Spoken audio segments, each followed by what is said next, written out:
Mis padres robaron mi identidad para darle lujos a mi hermano, el hijo de oro. Ahora perdieron su casa y él es repartidor.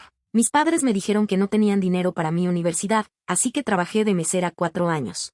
A los 26, descubrí que usaron mi número de seguro social para sacar $500,000 en préstamos, para financiar la vida de lujos de mi hermano.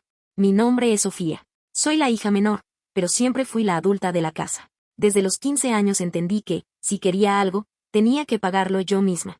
Mis padres, Elena y Roberto, eran maestros de la manipulación emocional disfrazada de amor exigente. Cuando me gradué de la preparatoria con honores, no hubo fiesta. Mi madre me dio un abrazo rápido y me dijo, Sofía, estamos tan orgullosos de ti. Eres tan fuerte e independiente. Sabemos que no necesitas nuestra ayuda para pagar la universidad porque tú siempre encuentras la manera de salir adelante. Y así fue. Durante 4 años, trabajé turnos nocturnos como mesera oliendo a grasa de papas fritas, y los fines de semana en una librería, solo para pagar mi matrícula de contabilidad y un cuarto minúsculo que rentaba cerca del campus.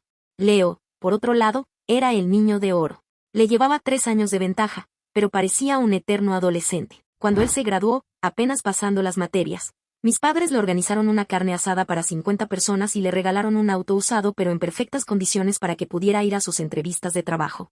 Las entrevistas nunca dieron fruto. Leo decía que él no había nacido para tener un jefe, que él era un emprendedor. Empezó un negocio de camisetas que quebró a los 3 meses. Luego una aplicación de entregas que nunca vio la luz. Mis padres lo justificaban todo.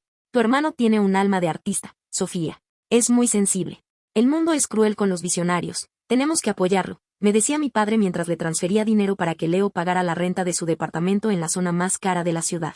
Yo me mordía la lengua. Me gradué, conseguí un excelente trabajo como analista financiera en una firma respetable, y me dediqué a ahorrar cada centavo. Vivía con un presupuesto estricto, manejaba un auto de hace 10 años y no me iba de vacaciones. Mi objetivo era claro, a los 26 años, iba a dar el enganche para mi primer departamento propio. Quería un hogar, un lugar que fuera mío, donde nadie me exigiera ser fuerte todo el tiempo. Pero en mi familia, mi fuerza era exactamente lo que estaban usando para apuñalarme por la espalda. Llegó el día. Tenía 26 años y $35,000 ahorrados en mi cuenta bancaria, fruto de sudor, lágrimas y años de no comprarme ni un café en la calle. Había encontrado un departamento modesto pero hermoso, con mucha luz natural, perfecto para mí. Fui a la sucursal de mi banco para solicitar el crédito hipotecario que cubriría el resto del valor de la propiedad. Fui vestida con mi mejor traje, sintiéndome orgullosa. Llevaba mis recibos de nómina perfectamente organizados en una carpeta. Yo sabía que no tendría problemas. Nunca me había atrasado en la mensualidad de mi única y pequeña tarjeta de crédito, y mi salario era más que suficiente. Me senté frente al ejecutivo de cuentas, un hombre mayor llamado señor Gutiérrez, que me sonrió amablemente mientras ingresaba mi número de seguro social en su computadora para correr mi reporte de crédito. Muy bien, señorita Sofía. Con sus ingresos y ese enganche, esto debería ser un trámite rápido. La voz de Gutiérrez se fue apagando. Vi como sus ojos se abrían un poco más detrás de sus gafas. Su dedo índice se detuvo sobre el ratón. Hizo clic en una pestaña, luego en otra, y su rostro pasó de la amabilidad profesional a una expresión de profunda incomodidad y lástima. Sofía, empezó, aclarándose la garganta. ¿Usted está consciente del estado actual de su historial crediticio? Claro, respondí, confiada. Tengo mi tarjeta de crédito con un límite de $2,000, siempre pagada a fin de mes. Mi puntaje debe estar por encima de los 750 puntos. Gutiérrez giró lentamente el monitor de su computadora hacia mí. Sofía, su puntaje de crédito es de 410. Está usted en la categoría de riesgo extremo. Solté una pequeña risa nerviosa, pensando que era un error del sistema. Debe haber ingresado mal mi número de seguro social. Revíselo de nuevo, por favor. Lo he revisado 2 veces. Coincide con su identificación oficial. Sofía, usted tiene una deuda activa y en mora de más de $85,000. El aire abandonó mis pulmones. Me acerqué al monitor, mis ojos escaneando las líneas rojas que parpadeaban en la pantalla. No entendía lo que estaba leyendo. Había un préstamo automotriz por $45,000 con 3 meses de atraso en los pagos. Había 2 tarjetas de crédito nivel Platinum, ambas con los límites al máximo, una por $20,000 y otra por $15,000. Había un préstamo personal de $5,000 que ya había sido enviado a una agencia de cobranza por impago crónico. Esto es imposible, susurré, sintiendo que el pánico me nublaba la vista. Yo no abrí ninguna de estas cuentas. Yo manejo un auto del 2014 que pagué en efectivo. Alguien robó mi identidad. Debe ser un hacker, o clonaron mi información en Internet. Tiene que ayudarme a bloquear esto. Gutiérrez me miró con una empatía que me dolió más que la deuda. Sofía, como usted trabaja en finanzas, sabe el procedimiento. El banco no puede aprobarle la hipoteca con este perfil.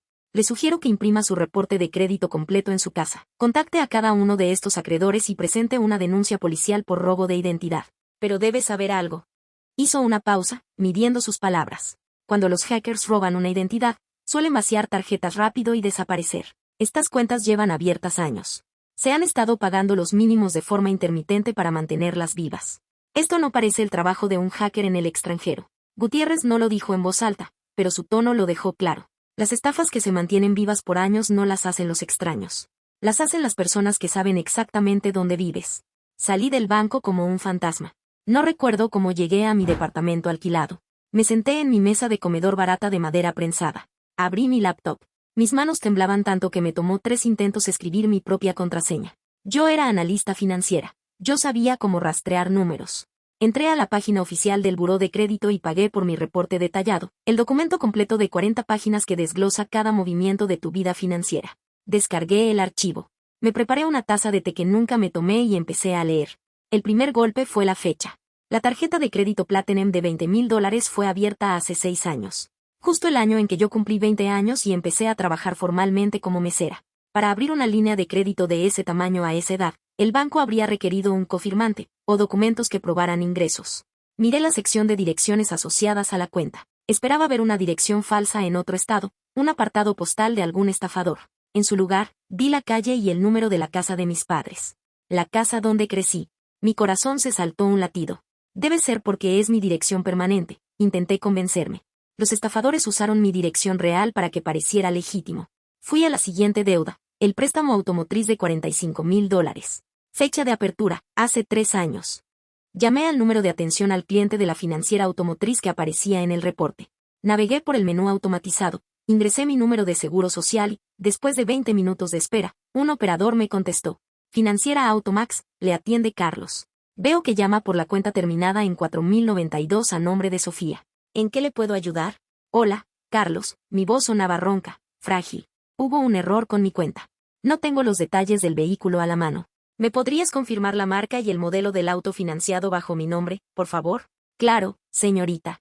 Por razones de seguridad, confírmame su fecha de nacimiento y la dirección a donde enviamos los estados de cuenta mensuales. Le di mi fecha de nacimiento y, tragando saliva, le di la dirección de la casa de mis padres. Perfecto, los datos coinciden, dijo Carlos animadamente. El vehículo financiado era un auto de lujo, dijo.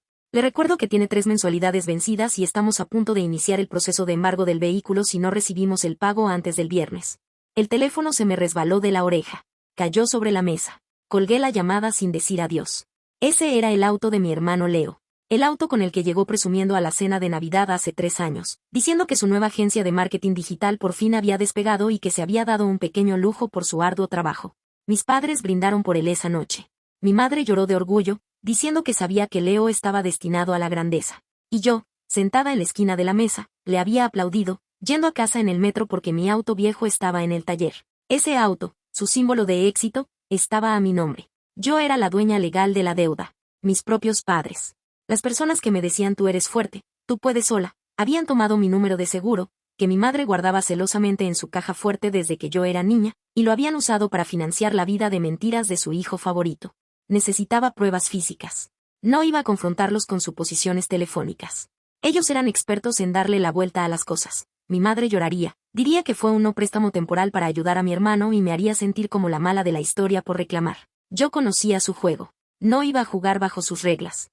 Ese mismo fin de semana, fui a visitar a mis padres. Era domingo por la tarde, el día que sabían que siempre iba a almorzar. Me puse una máscara de normalidad absoluta. Sonreí. Comí la pasta que preparó mi madre. Escuché a mi padre hablar sobre cómo Leo estaba a punto de cerrar un contrato millonario con unos inversionistas. Aunque Leo ni siquiera se había dignado a aparecer en la comida porque estaba muy ocupado descansando en la playa. Sofía, te ves cansada, hija, me dijo mi madre, acariciándome el cabello con esa dulzura que ahora me daba asco. Trabajas demasiado. Deberías aprender de tu hermano, a disfrutar más la vida. Tienes razón, mamá, le sonreí, mirándola directamente a los ojos sin parpadear. Creo que es hora de que empiece a vivir exactamente como Leo. Después de comer, mi padre se quedó dormido frente al televisor y mi madre salió al jardín a regar sus plantas. Esa era mi ventana de oportunidad. Fingí ir al baño, pero bajé silenciosamente las escaleras hacia el sótano. Allí, en una esquina húmeda y llena de cajas de herramientas, estaba el archivero de metal de mi padre. Siempre lo mantenía cerrado con llave, pero yo sabía, desde que era adolescente, que él escondía la copia de la llavecita dentro de una vieja bota de trabajo en la repisa superior. Abrí el archivero. Olía a papel viejo y a humedad. Empecé a revisar las carpetas colgantes. Impuestos 2018, seguro de gastos médicos, hipoteca. Y entonces, en el fondo del cajón inferior, encontré una carpeta gruesa de color rojo sin ninguna etiqueta. La abrí. Encontré los estados de cuenta de las tarjetas Platinum. Cada compra estaba detallada: boletos de avión a Cancún, facturas de restaurantes de 5 estrellas, compras en tiendas de ropa de diseñador, y pagos recurrentes a una plataforma de apuestas deportivas en línea. Todo eso lo gastaba Leo. Encontré el contrato original del crédito del auto. Y ahí, en la línea de la firma del comprador, estaba mi nombre, Sofía Ramírez. Pero no era mi letra. Yo tengo una caligrafía cursiva, pequeña y ordenada. La firma en ese contrato era redonda, grande, con una S exagerada. Era la letra de mi madre. Mi propia madre había falsificado mi firma en un contrato de crédito oficial. Ella y mi padre se habían presentado como mis apoderados, o simplemente habían llenado las solicitudes por internet falsificando mi identidad digital, usando el correo electrónico leo-business-seo@ como contacto principal, para que yo nunca recibiera las alertas de cobro. Ellos sabían exactamente lo que estaban haciendo. Sabían que, al no pagar las cuentas, estaban destruyendo mi puntaje de crédito. Sabían que yo nunca podría comprar una casa. Sabían que me estaban sacrificando. Para ellos, yo no era una hija. Yo era el daño colateral necesario para que su adorado Leo no tuviera que enfrentar la realidad de ser un fracasado. Tomé mi celular y le tomé fotos a cada una de las páginas de esa carpeta. A los contratos, a las firmas falsas, a los estados de cuenta, a los correos electrónicos. Fotografié 50 páginas de evidencia incriminatoria. Cuando terminé, subí las escaleras y volví a la sala. Mi madre entraba del jardín, secándose las manos con un trapo. ¿Todo bien en el baño, hija? Te tardaste un poco. Todo perfecto, mamá, le dije, tomando mi bolso para despedirme. Me cayó un poco pesada la comida, pero ya estoy bien. Ya me voy, tengo que organizar mis finanzas para la semana. La abracé. Sentí el calor de su cuerpo. Pensé en cómo esa misma mujer se había sentado en una mesa a firmar mi nombre para arruinarme la vida. Caminé hacia mi auto viejo. Mientras encendía el motor y veía la casa de mis padres por el espejo retrovisor, dejé de ser la hija que absorbe los golpes.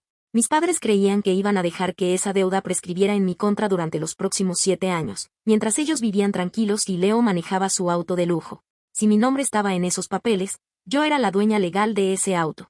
Y la dueña legal tiene derecho a reportarlo como robado. Esa noche de domingo no dormí. Me senté en el suelo de mi sala, rodeada por la luz fría de mi computadora, analizando las fotografías que había tomado en el sótano de mis padres. Agrandé la imagen del contrato del auto.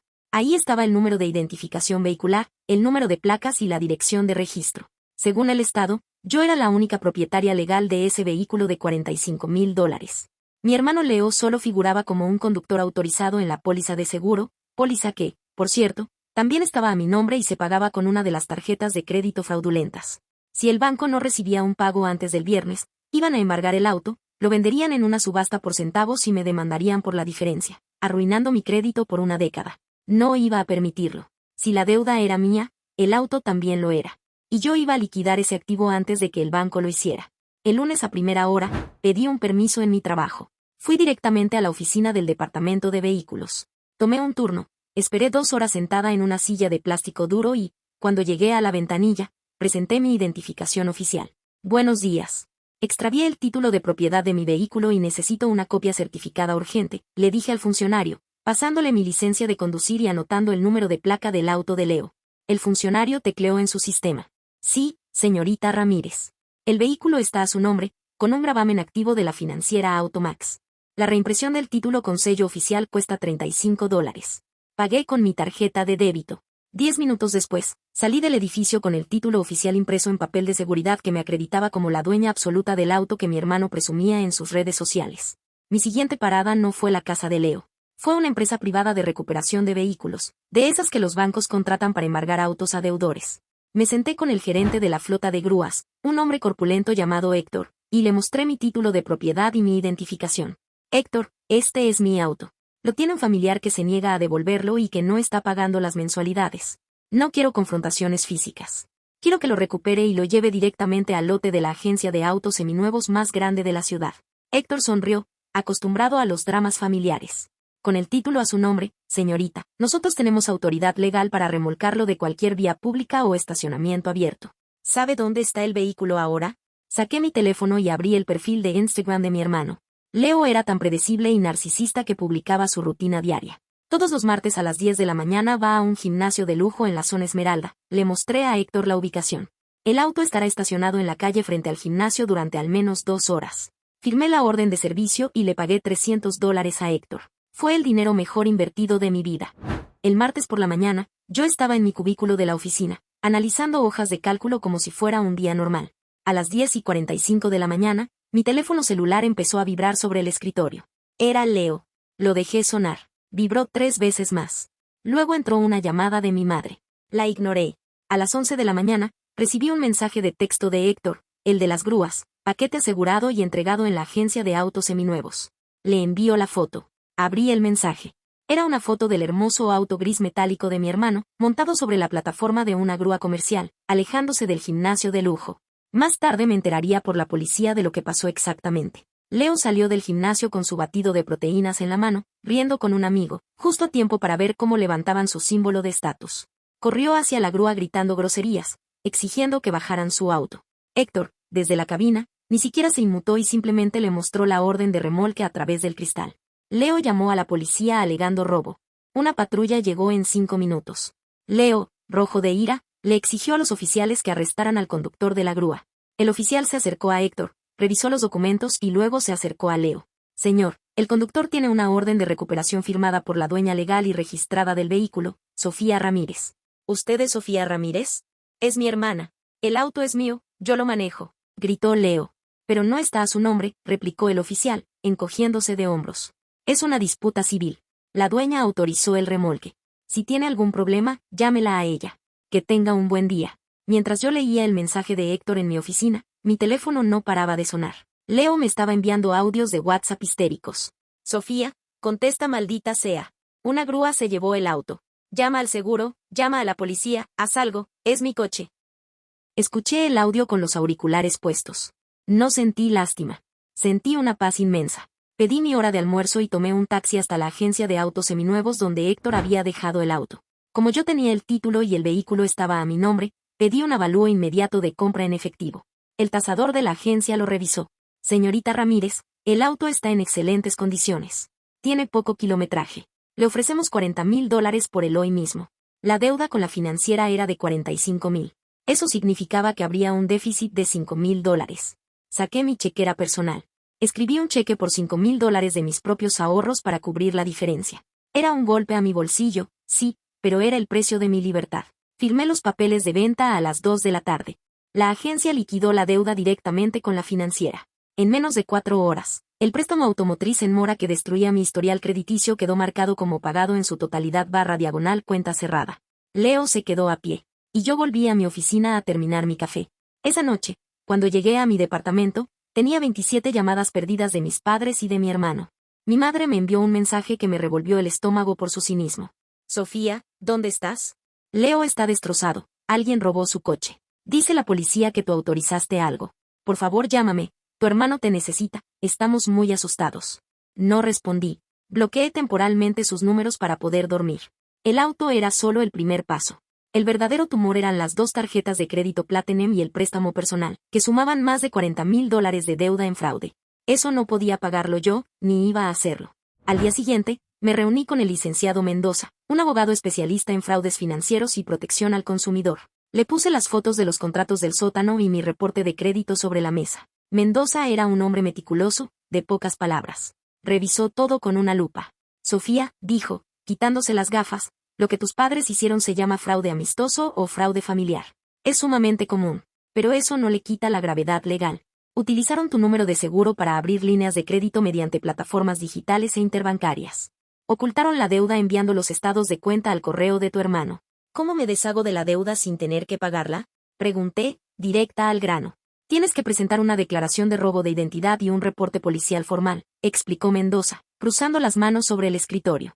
Cuando enviemos esos reportes a los bancos emisores de las tarjetas, ellos estarán obligados por ley a borrar la deuda de tu historial crediticio en 30 días, porque tú eres la víctima. Mendoza hizo una pausa. Su mirada se volvió sombría. Pero debes entender las consecuencias, Sofía. Si envías la declaración jurada, estás declarando bajo pena de perjurio que no autorizaste esas cuentas. Los bancos no van a perdonar $40,000 simplemente porque sí. Tienen departamentos de investigación de fraudes implacables. Rastrearán las direcciones IP desde donde se abrieron las cuentas. Rastrearán la dirección física donde se entregaron los plásticos. Verán que los consumos fueron firmados por tu hermano y tus padres. Tragué saliva. Continué. Cuando el banco confirme que fueron ellos, siguió Mendoza, el banco presentará cargos criminales contra tus padres. No tú, el banco. Porque el banco es el que perdió el dinero. Tus padres enfrentarán cargos por fraude electrónico, robo de identidad agravado y asociación delictuosa. Es un delito grave. Pueden ir a prisión. Perderán su casa para pagar la restitución y los honorarios legales. Si firmas este documento, les estás entregando a tus padres a las autoridades. Muchos hijos en tu posición se echan para atrás y asumen la deuda para proteger a su familia. ¿Estás dispuesta a llegar hasta el final? Pensé en las horas que pasé parada trabajando como mesera mientras me dolían los pies. Pensé en la mirada de decepción del banquero cuando me negó mi hipoteca. Pensé en la carne asada que le hicieron a Leo, pagada con el crédito que robaban de mi futuro, mientras me decían en mi cara que yo era fuerte y no los necesitaba. Ellos no tuvieron piedad de mí cuando falsificaron mi firma. No pensaron en mi futuro. Solo pensaron en el de Leo. Tomé el bolígrafo que Mendoza me ofrecía. ¿Dónde firmo la declaración, licenciado? Dije, sin que me temblara la mano. Presenté la denuncia en la delegación de policía esa misma tarde. El oficial me tomó la declaración y me dio el número de reporte. Luego, con Mendoza, llené el reporte en línea. Adjuntamos todos mis documentos, la copia de mi pasaporte y las denuncias.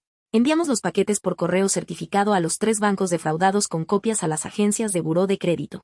El reloj de la burocracia había empezado a correr. El jueves por la noche, el sistema empezó a colapsar para ellos. Desbloqueé los números de mi familia, porque necesitaba que todo quedara registrado por escrito.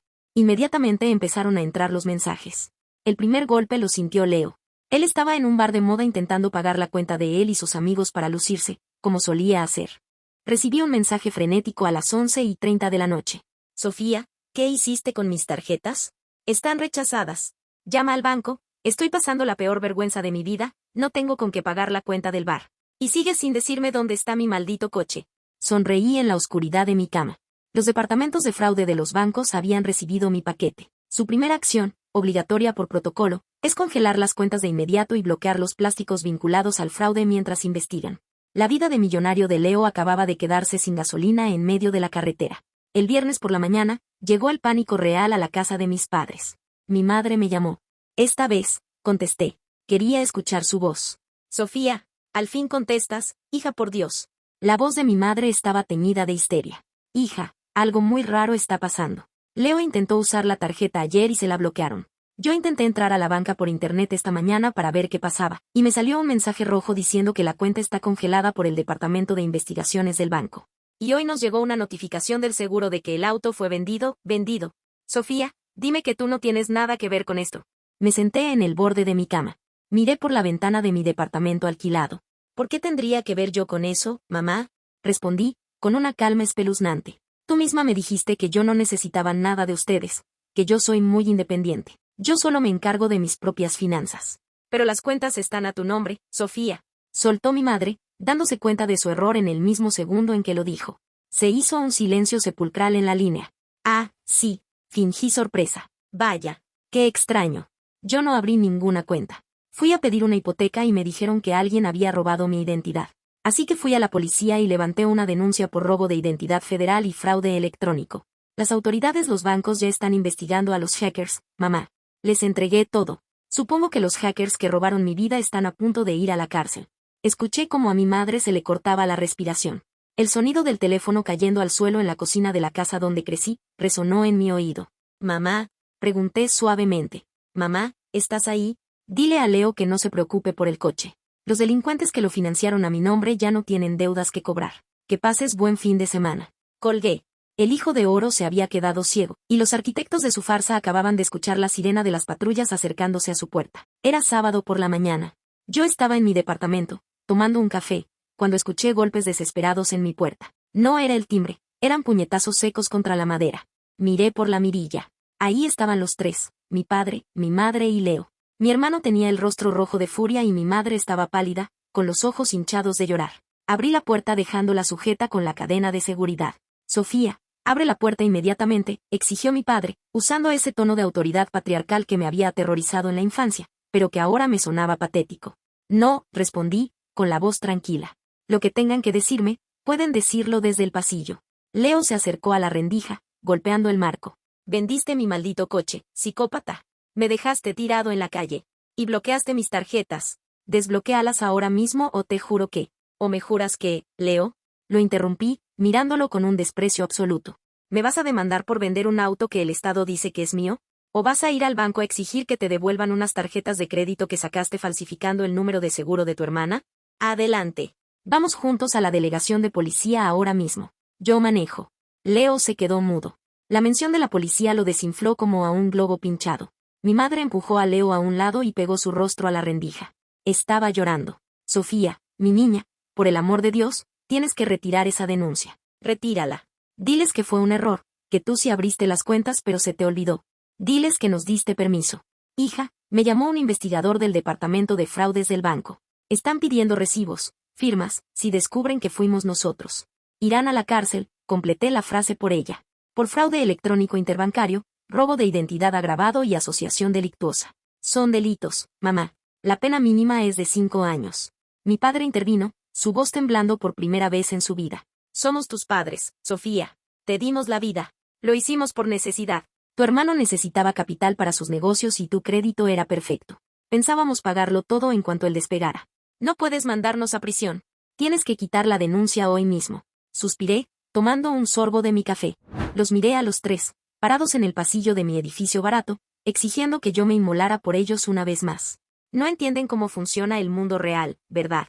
Les dije, con una frialdad clínica. Yo no puedo retirar la denuncia. Ya firmé una declaración bajo pena de perjurio. Si voy hoy y digo que mentí, la que va a la cárcel por dar falso testimonio soy yo. Y no voy a ir a prisión por ustedes.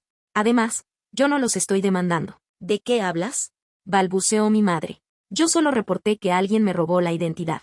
El dinero que ustedes gastaron no era mío, era del banco. Le robaron $40,000 a una institución financiera internacional. El banco es la víctima del robo, y el banco es el que va a presentar los cargos criminales contra ustedes para recuperar su dinero. Ya no está en mis manos.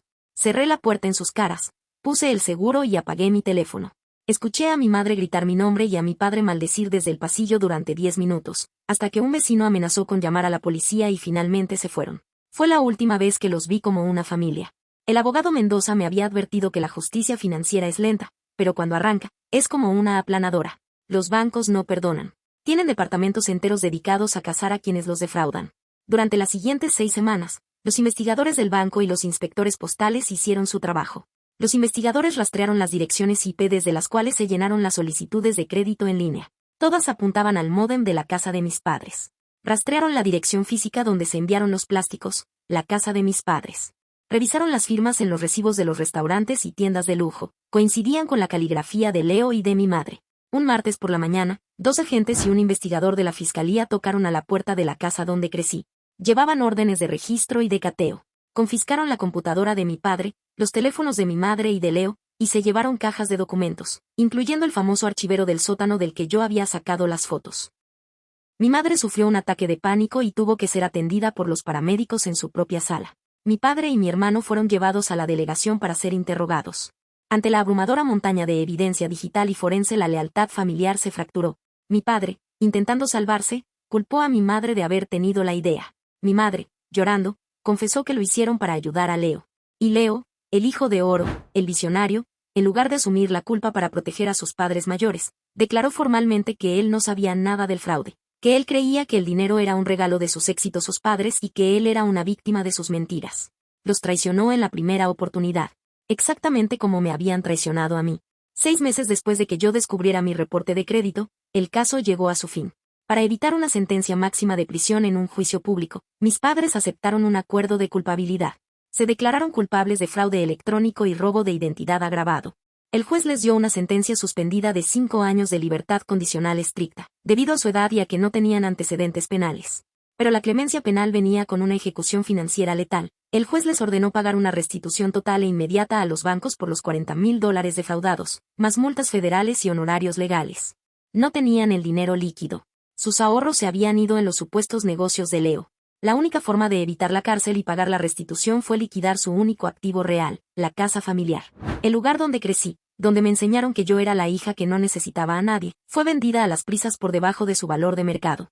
Mis padres perdieron el patrimonio de toda su vida por financiar los delirios de grandeza de su hijo favorito. Tuvieron que mudarse a un departamento minúsculo de una sola habitación en las afueras de la ciudad, viviendo estrictamente de sus pensiones del Seguro Social, las cuales también fueron embargadas parcialmente. Y Leo, el emprendedor, el visionario, el hijo de oro. Al quedarse sin el auto, sin las tarjetas Platinum, lo más importante, sin el cajero automático de sus padres, su fachada colapsó en semanas. Sus amigos del bar desaparecieron cuando él dejó de pagar las cuentas. Las mujeres que salían con él se esfumaron. Intentó pedir préstamos a su nombre, pero sin historial laboral real, nadie le prestó un centavo. La última vez que supe de él, a través de un primo lejano, me enteré de que Leo había conseguido trabajo. Estaba trabajando como chofer de reparto para una aplicación de comida rápida, conduciendo un auto compacto alquilado, trabajando 14 horas al día para poder pagar la renta de un cuarto compartido. 8 meses después de mi visita a la oficina del licenciado Mendoza, recibí una carta oficial. Abrí el sobre en la mesa de mi comedor. Estimada Sofía Ramírez, tras la conclusión de la investigación por fraude, las cuentas disputadas han sido eliminadas permanentemente de su archivo. Su reporte ha sido restaurado a su estado legítimo. Entré a la aplicación del banco en mi teléfono. Actualicé la pantalla. Mi puntaje de crédito ya no era 410. Era 785. Estaba limpio. Estaba inmaculado. Mi nombre volvía a ser mío. Al día siguiente, me puse mi mejor traje. Tomé mi carpeta perfectamente organizada y caminé hacia la sucursal de mi banco. Pedí hablar con el señor Gutiérrez. Él me reconoció de inmediato.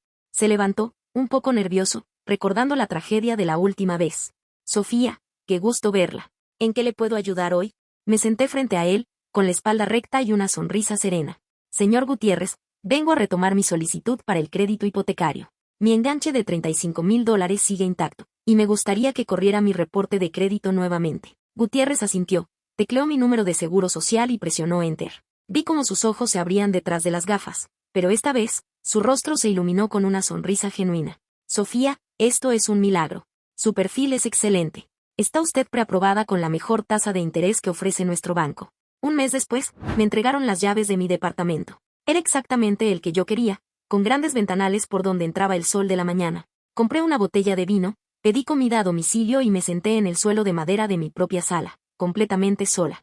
Pero era una soledad hermosa, blindada y segura. A veces, la sociedad nos exige perdonar a la familia solo porque compartimos la misma sangre. Nos dicen que la sangre es más espesa que el agua. Pero yo aprendí que si la sangre está envenenada, te matará igual que a cualquier extraño si no cortas la circulación a tiempo.